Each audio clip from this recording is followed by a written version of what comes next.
മുട്ടയുടെ വെള്ള മാത്രം മതി. സൂപ്പറാ.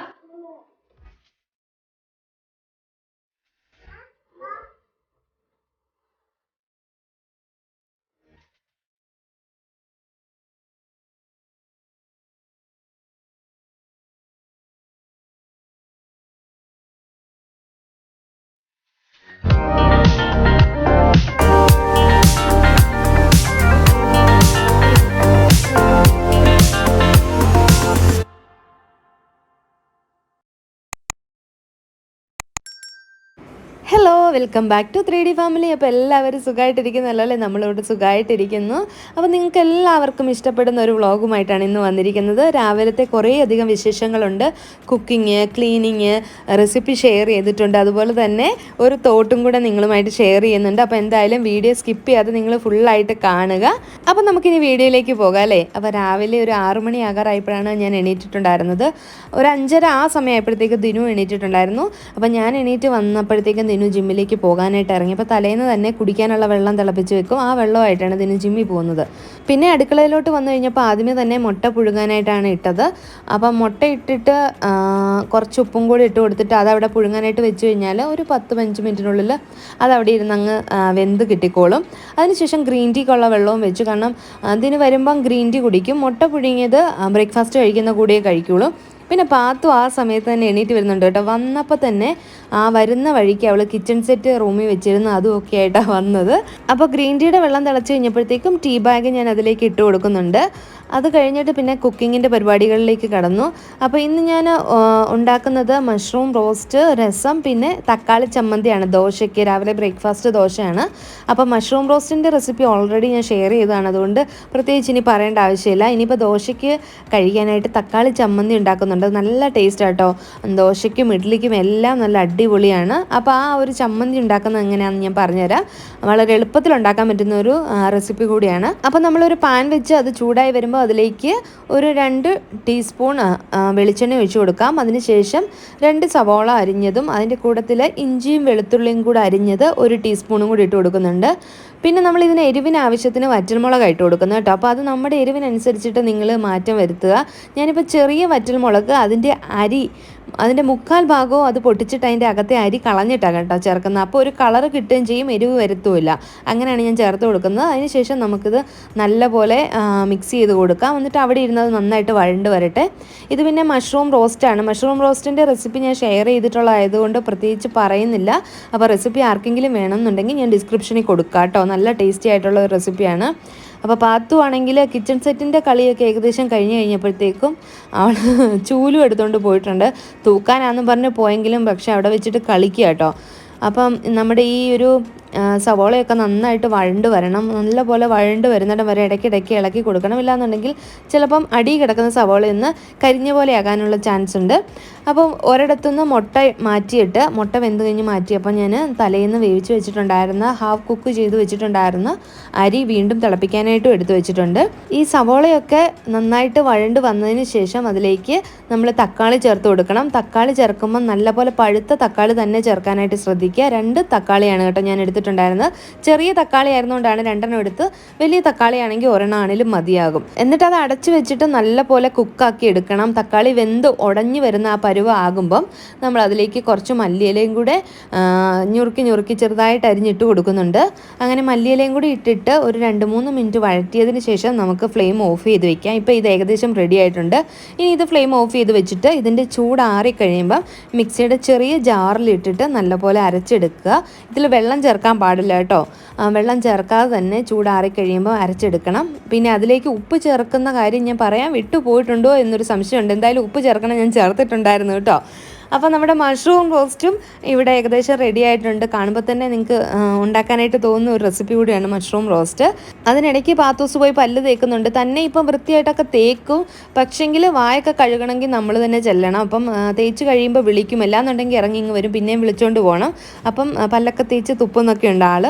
അപ്പോൾ ദിനു ആണെങ്കിൽ ജിമ്മ് കഴിഞ്ഞ് വന്നപ്പോഴത്തേക്കും ദിനുവിൻ്റെ അടുത്ത് പല്ല് തേച്ചെന്നൊക്കെ പറഞ്ഞ് കഥ പറയട്ടെ. അപ്പോൾ ദിനു ഇന്ന് ചിക്കൻ മേടിച്ചുകൊണ്ടാണ് വന്നിരിക്കുന്നത്. അവൾ ഇന്നലെ എൻ്റെ അടുത്ത് പറയുണ്ടായി, അമ്മ നാളെ ഇച്ചിരി ചിക്കൻ ഉണ്ടാക്കി തരുമോ എന്ന്. അപ്പോൾ അത് കേട്ടിട്ട് ദിനു രാവിലെ ജിമ്മിൽ നിന്ന് വന്നപ്പോൾ ചിക്കൻ വാങ്ങിയിട്ട് വന്നതാണ്. ഇനിയിപ്പം നമ്മൾ രസം ഉണ്ടാക്കാനായിട്ട് പോവാണ്. അതിന് വേണ്ടിയിട്ട് നമ്മൾ വെളിച്ചെണ്ണ ഒഴിച്ച് അതിലേക്ക് കടുക് പൊട്ടിച്ചിട്ട് 2 വറ്റൽമുളകും ഇട്ട് കൊടുക്കുന്നുണ്ട്. ഇതിൻ്റെ റെസിപ്പി ഞാൻ ഓൾറെഡി ഷെയർ ചെയ്തതാണ്. പക്ഷേ ഇത് പെട്ടെന്ന് ഉണ്ടാക്കാൻ പറ്റുന്ന ഒരു സിമ്പിളായിട്ടുള്ള ഒരു രസം, രസപ്പൊടിയൊന്നും ചേർക്കാതെ.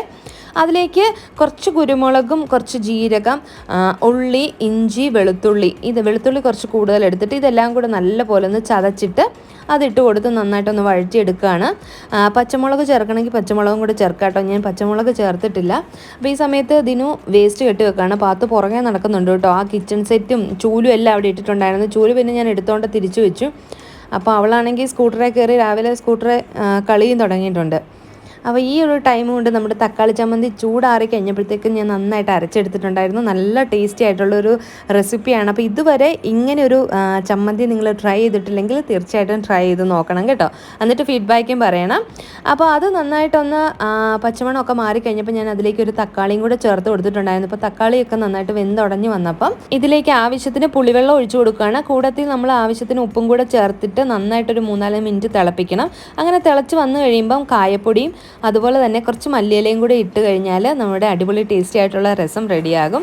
അങ്ങനെ രാവിലത്തെ കുക്കിംഗ് ഏകദേശം കഴിഞ്ഞിട്ടുണ്ട്. ഇനിയിപ്പോൾ ദോശയും കൂടെ ചുട്ടാൽ മതി. രസം, മഷ്റൂം റോസ്റ്റ്, തക്കാളി ചമ്മന്തി, പിന്നെ മുട്ടയാണെങ്കിലും തോടൊക്കെ മാറ്റിയിട്ട് നല്ല ക്ലീനാക്കി എടുത്ത് വെച്ചിട്ടുണ്ട്. അപ്പം ഞാൻ ദോശ ഇടുകയാണ് കേട്ടോ. അപ്പം കല്ലൊക്കെ ചൂടായി കഴിഞ്ഞപ്പോഴത്തേക്കും നല്ല ക്രിസ്പി ആയിട്ടുള്ള ദോശ ചുട്ടെടുക്കുകയാണ്. ഇങ്ങനെ ദോശ ഇടുന്നതാണ് പാത്തൂനും ദിനുവിനും ഇവിടെ ഇഷ്ടം. അതേസമയം ഞാൻ ഇടയ്ക്ക് തട്ടുകട ചമ്മന്തി, തട്ടുദോശയൊക്കെ ആയിട്ട് ഉണ്ടാക്കിയും കഴിക്കാറുണ്ട് കേട്ടോ. കഴിക്കാൻ കയറി ഇരിക്കുവാണോ? എന്നാ വേണ്ടേ? മുട്ട മതിയോ? ദോശ ഏത്? അത് അപ്പയുടെ വെള്ളം.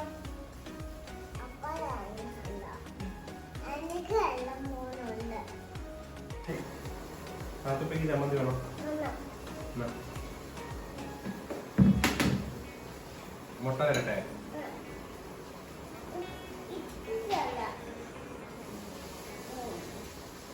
മുട്ടയുടെ വെള്ളം മാത്രം മതി. സൂപ്പറാ.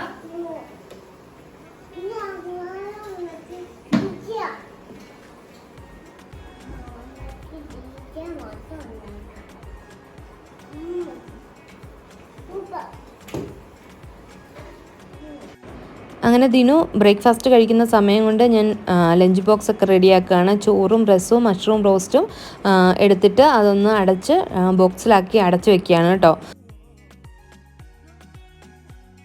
അതു ദോശ കഴിച്ചോ?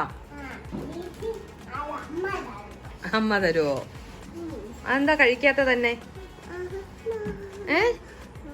തന്നെ കഴിക്കാത്ത എന്താ?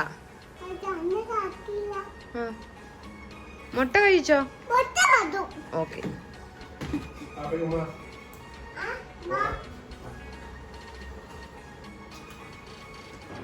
അങ്ങനെ ദിനു ഓഫീസിലേക്ക് ഇറങ്ങിയതിന് ശേഷം പിന്നെ പാത്തുവിന് ബ്രേക്ക്ഫാസ്റ്റ് കൊടുക്കാനായിട്ട് ഞാനിരുന്നു. പാത്തുവിന് കൊടുത്തിട്ട് ഞാനും കഴിക്കും. അവധി ദിവസങ്ങളിൽ ഞങ്ങൾ 3 നേരം ഒന്നിച്ചിരുന്ന് കഴിക്കും. ഓഫീസുള്ള ദിവസങ്ങളിൽ രാവിലെ ഉച്ചയ്ക്ക് നടക്കാറില്ലെങ്കിലും വൈകിട്ട് രാത്രിയിലത്തെ ഡിന്നർ ഞങ്ങൾ ഒന്നിച്ചിരുന്ന കേട്ടോ കഴിക്കുന്നത്. അങ്ങനെ ഭക്ഷണമൊക്കെ കഴിച്ചതിന് ശേഷം ബാക്കി പാത്രങ്ങളെല്ലാം കഴുകാനുള്ളത് എടുത്തിട്ട് ഞാൻ പാത്രങ്ങളൊക്കെ കഴുകുകയാണ്. ഇനിയിപ്പോൾ നമ്മുടെ ഇന്നത്തെ ടോപ്പിക്കിലേക്ക് വരാം. മറ്റുള്ളവരെ കാണിക്കാനായിട്ട് ജീവിക്കുന്നവരോടാണ്. നമ്മൾ ആരെയും കാണിക്കാൻ വേണ്ടിയിട്ടൊന്നും ചെയ്യരുതല്ലേ. ജീവിതത്തിൽ മറ്റുള്ളവരെ ബോധിപ്പിക്കാനായി ഓരോന്ന് ചെയ്തു കൂട്ടുമ്പോൾ നമ്മുടെ വളർച്ച നിന്നു പോകുകയും സ്വന്തമായ ഒരു ഐഡൻറ്റിറ്റി ഇല്ലാതാവുകയാണ് ചെയ്യുന്നത്. ചില സ്വാർത്ഥ താല്പര്യങ്ങളാണ് ഓരോരുത്തരെയും വഴിതെറ്റിക്കുന്നത്. നമ്മൾ ഒരു ലക്ഷ്യത്തിലേക്ക് നീങ്ങുന്നുവെങ്കിൽ ആ ലക്ഷ്യം മാത്രമായിരിക്കണം നമ്മുടെ മുന്നിൽ ഉണ്ടാവേണ്ടത്. പലപ്പോഴും നമ്മുടെയൊക്കെ ശ്രദ്ധ നമ്മൾ ചെയ്യുന്നത് മറ്റുള്ളവരെ കാണിക്കുന്നതിലും അതിലൂടെ ബഹുമാനം കിട്ടുന്നതിലുമാണ്. സ്വാർത്ഥത ജീവിതത്തെ നമ്മളെയൊക്കെ തകർക്കുക മാത്രമേ ഉള്ളൂ. സ്വാർത്ഥത കൂടി വരുമ്പോൾ ലക്ഷ്യം മാറിപ്പോകുകയും മറ്റുള്ളവരെ ഇംപ്രസ് ചെയ്യാൻ വേണ്ടിയിട്ട് പോകുമ്പോൾ ഒരു പരിധിക്കപ്പുറം മുൻപോട്ട് പോകാനായും നമുക്ക് സാധിക്കില്ല. ജീവിതത്തിലെ വിജയം കൈവരിച്ചിട്ടുള്ളവരൊക്കെ കൃത്യമായ ലക്ഷ്യബോധമുണ്ടായിരുന്നു. ചില കാര്യങ്ങൾ നമുക്ക് ഒറ്റയ്ക്ക് ചെയ്യാനായിട്ട് സാധിക്കില്ല അല്ലേ? അപ്പോൾ ടീം വർക്ക് തന്നെ വേണ്ടിവരും. എല്ലാം എനിക്ക് ഒറ്റയ്ക്ക് ചെയ്യണം എന്ന സ്വാർത്ഥ ചിന്തയുള്ളവർക്ക് ഒരുപാട് കഷ്ടപ്പാടുകൾ നേരിടേണ്ടി വരും. ഈ ലോകം വളരെ വലുതാണ്. അതനുസരിച്ച് ലക്ഷ്യത്തിലേക്കുള്ള നമ്മുടെ ദൂരവും കൂടും. അതുകൊണ്ട് നമ്മുടെ ലക്ഷ്യങ്ങൾക്ക് വേണ്ടി നമ്മൾ മുൻപോട്ട് സഞ്ചരിക്കുമ്പോൾ കൂടെയുള്ളവരുടെ ലക്ഷ്യത്തിലേക്ക് എത്താൻ അവരെയും കൂടെ ഹെൽപ്പ് ചെയ്യാം. നമ്മൾ വളരുമ്പോൾ ലോകവും വളരട്ടെ അല്ലേ കൂടത്തിൽ തന്നെ. അപ്പോൾ അങ്ങനെ പറഞ്ഞ് ഞാൻ പാത്രങ്ങളൊക്കെ കഴുകി വെച്ചു. അതുപോലെ ചിക്കൻ ആണെങ്കിലും കൊണ്ടുവന്നിട്ടുണ്ടായിരുന്നത് നല്ലപോലെ ക്ലീൻ ചെയ്ത് വെള്ളം വാലാനായിട്ട് വെച്ചിട്ടുണ്ട്. അതിന് ശേഷം ഞാൻ വാഷ് ബേസിൻ ഒന്ന് ക്ലീൻ ചെയ്യാണ്. അപ്പോൾ വാഷ് ബേസിൻ ക്ലീൻ ചെയ്യാനായിട്ട് ഞാനൊരു സ്ക്രബ്ബർ മാറ്റി വെക്കും കേട്ടോ. അത് വാഷ് ബേസിനൊക്കെ ക്ലീൻ ചെയ്യാൻ വേണ്ടിയിട്ട് മാത്രമാണ് എടുക്കുന്നത്. അപ്പോൾ ഈയിടെ ഇങ്ങനെ ഞാൻ വാഷ് ബേസിൻ ക്ലീൻ ചെയ്യുന്നതിപ്പോൾ ഒരു കമൻറ്റ് വന്നിട്ടുണ്ടായിരുന്നു, കയ്യിൽ ഗ്ലൗസ് ഇട്ടിട്ട് വാഷ് ബേസിൻ ക്ലീൻ ചെയ്യുവാണെങ്കിൽ അലർജി ഒന്നും ഉണ്ടാവില്ല എന്ന് പറഞ്ഞിട്ട്. അപ്പോൾ എനിക്ക് അങ്ങനെ അലർജിയോ കാര്യങ്ങളോ ഒന്നും ഇല്ലാത്തത് കൊണ്ടാണ് ഞാൻ കയ്യിൽ ഗ്ലൗസ് ഒന്നും യൂസ് ചെയ്യാത്തത്. അത് മാത്രമല്ല എല്ലാവരും അവനവൻ്റെ വീട്ടിൽ ഗ്ലൗസ് ഒന്നും ഇട്ടിട്ടല്ലല്ലോ വാഷ് ബേസിൻ ഒന്നും യൂസ് ചെയ്യുന്നത്. അതൊക്കെ എന്തെങ്കിലും അലർജി ഉള്ളവർ മാത്രമാണ് യൂസ് ചെയ്യുന്നതെന്നാണ് എനിക്ക് തോന്നുന്നത് കേട്ടോ. അതുകൊണ്ടാണ് ഞാൻ ഗ്ലൗസ് ഒന്നും യൂസ് ചെയ്യാത്തത്. അപ്പം അതിനുശേഷം ഞാൻ ഫുള്ള് കിച്ചണൊക്കെ ഒന്ന് ക്ലീൻ ചെയ്ത് സ്റ്റൗവും എല്ലാം ഒന്ന് ക്ലീൻ ചെയ്തെടുത്തിട്ടുണ്ടായിരുന്നു. അപ്പോൾ പാത്തൂനാണെങ്കിൽ കാർട്ടൂൺ ലാപ്ടോപ്പിൽ വെച്ച് കൊടുത്തിട്ടുണ്ട് കേട്ടോ. കുറച്ച് സമയം അവിടെ ഇരിക്കട്ടെ എന്ന് വിചാരിച്ച് ഞാൻ ഈ ക്ലീനിങ് കഴിയുന്നിടം വരെ, അല്ലെങ്കിൽ അവൾക്കും ക്ലീൻ ചെയ്യണമെന്നും പറഞ്ഞ് അവളിങ്ങനെ എന്നെ ഡിസ്റ്റർബ് ചെയ്തുകൊണ്ട് വരും. അപ്പോൾ അവൾ അവിടെ ഇരുന്ന് കാണുന്ന സമയം കൊണ്ട് ബാക്കി എല്ലാം ഒന്ന് ക്ലീൻ ചെയ്ത് പെട്ടെന്നൊന്ന് ഒതുക്കി വൃത്തിയാക്കി വെക്കുകയാണ്. അപ്പോൾ ഇതൊക്കെ അവൾ രാവിലെ എണീറ്റ് നിരത്തിയതാട്ടോ.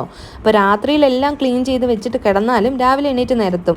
കാരണം പിള്ളേരല്ലേ, അവരോട് അത് ചെയ്യേണ്ട ഇത് ചെയ്യേണ്ടെന്ന് പറഞ്ഞാൽ പോലും അവർക്ക് കളിക്കാനുള്ള കാര്യങ്ങളൊക്കെ എടുത്ത് അവർ കളിക്കും. അങ്ങനെ പെട്ടെന്നൊരു ക്വിക്ക് ക്ലീനിങ് വീട്ടിലെ കഴിഞ്ഞിട്ടുണ്ട്. ബെഡ്റൂമും ഹാളും അങ്ങനെ എല്ലാം ഒന്ന് ക്ലീൻ ചെയ്തെടുത്തിട്ടുണ്ട്. എന്നിട്ട് ഞാനും പാത്തും കൂടെ വാഷിംഗ് മെഷീനിൽ വാഷ് ചെയ്യാനായിട്ട് ഇടുകയാണ്. അപ്പോൾ ഇത് പാത്തുവിൻ്റെ ഡ്യൂട്ടി ആട്ടോ. മെയിനായിട്ട് തുണി കൊണ്ട് ഇടുന്നതും അവളെ കൊണ്ട് പിടിപ്പിച്ചിട്ട് വേണം അത് നമ്മൾ ഓണാക്കി കൊടുക്കാനായിട്ട്. അങ്ങനെ വാഷിംഗ് മെഷീനിൽ തുണി കഴുകാനായിട്ട് ഇട്ടിട്ടുണ്ട്. അതിനുശേഷം പെട്ടെന്നുള്ള ആ ക്വിക്ക് ക്ലീനിങ് ഒക്കെ ഒന്ന് കഴിഞ്ഞിട്ടുണ്ട്. അപ്പോൾ നമ്മുടെ വീട് ഏകദേശമൊക്കെ ഒന്ന് വൃത്തിയായി ഇരിപ്പുണ്ട് കേട്ടോ. അപ്പോൾ രാവിലെ തൊട്ട് ഉച്ച വരെയുള്ള കുക്കിംഗ്, ക്ലീനിങ് അങ്ങനത്തെ പരിപാടികളെല്ലാം കഴിഞ്ഞു. അപ്പോൾ ഇതൊക്കെയായിരുന്നു ഇന്നത്തെ വീഡിയോ എന്ന് പറയുന്നത്. അപ്പോൾ വീഡിയോ നിങ്ങൾക്ക് എല്ലാവർക്കും ഇഷ്ടപ്പെട്ട് കാണുമെന്ന് വിചാരിക്കുന്നു. ഇഷ്ടപ്പെട്ടെങ്കിൽ ലൈക്ക് ചെയ്യാനും ഷെയർ ചെയ്യാനും കമൻറ്റ് ചെയ്യാനും സബ്സ്ക്രൈബ് ചെയ്യാതെ കാണുന്നവർ സബ്സ്ക്രൈബ് ചെയ്യാനും മറക്കരുത്. പുതിയൊരു നല്ല വീഡിയോ ആയിട്ട് വരുന്നവരേക്കും എല്ലാവർക്കും നന്ദി, നമസ്കാരം.